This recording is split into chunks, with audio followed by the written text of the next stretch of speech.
শিরিনের একটা বয়ফ্রেন্ড আছে, আমি বলে দিচ্ছি, তার নাম সাজিল। আমাদের মিডিয়াতে 50টা যদি লাইট থাকে, শিরিন শিলা একটা লাইট। কিন্তু আমার কাছে মনে হয় না ওই এত কিছু এরকম করে। তো শিরিন শিলা, নিপুণ ম্যাডাম বা যারাই কাজ করেছে প্রত্যেকে আমার বন্ধু।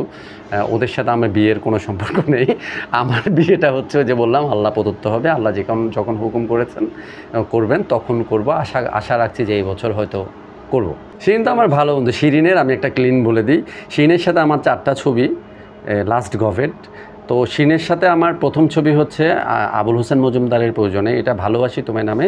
এটা আমাদের ডিরেকশন দিয়েছেন হচ্ছে আমাদের মামা।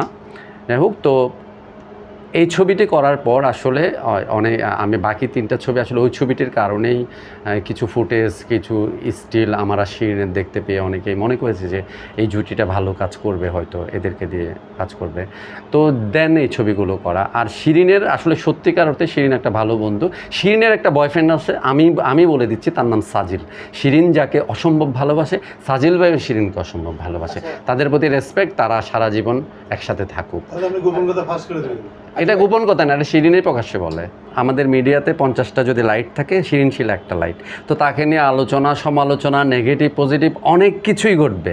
তিলকে তালও করবে, আবার তিল হয় না সেটাও না, তারও ব্যক্তিগত জীবন থাকতে পারে না।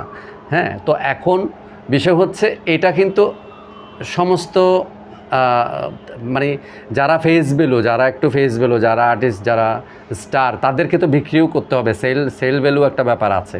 তো এই জিনিসগুলো করে আসলে পজিটিভ নেগেটিভ ও ব্যক্তিগত জীবনে আমার বন্ধু, ও ভালো মনের এইটুকু জানি, ভালো অ্যাক্টিং করে এইটুকু জানি। পাশাপাশি ওর ব্যক্তিগত জীবনের কথা আমি কিন্তু একটু আগে বলেছি, যে যেমন তার যে ক্যারিয়ারটা ওই রকম ঘটে যাবে ঘটনাক্রমে। এখন এসে এটা আমি কি বলেছি যে ইন্ডাস্ট্রিকে রানিং যারা সুপারস্টার নায়িকা ছিল, তারা কিন্তু অন্য কিছুতে জড়িয়ে, হ্যাঁ, তারা কিন্তু ইন্ডাস্ট্রিটাকে আরও নিচে নামাইছে, উপরে তুলতে পারতো শাবনূর ম্যাডামদের মতো করে।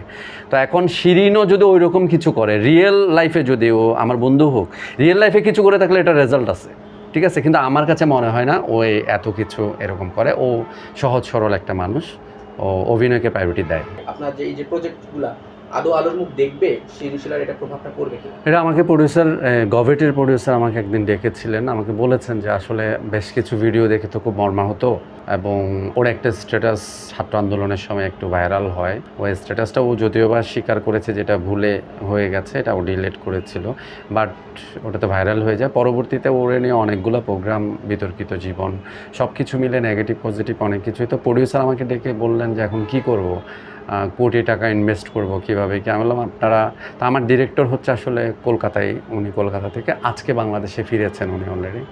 তো আমার মনে হয় ওনারা সিদ্ধান্ত নেবেন, ওনারা ভালো বুঝবেন। আমি শুধু এইটুকু বলেছি, আপনাদের যেটা ভালো মনে হয় সেটা করেন, কারণ আপনাদের টাকা ইনভেস্ট, অনেকগুলো টাকা ইনভেস্ট হবে, আমি এইটুকু বলেছি। তবে ও তো আর্টিস্ট হিসেবে, আমার বন্ধু হিসেবে আমি বলবো ভালো। আর যেই নেগেটিভ জিনিসগুলো হয়তো এগুলো ফিউচারে নাও থাকতে পারে, ঠিক আছে, এইটুকু বলেছি। দেশ বিদেশের সর্বশেষ সংবাদ সবার আগে জানতে ক্লিক করুন risingbeauty.com। প্রতি মুহূর্তের খবর অনলাইনে।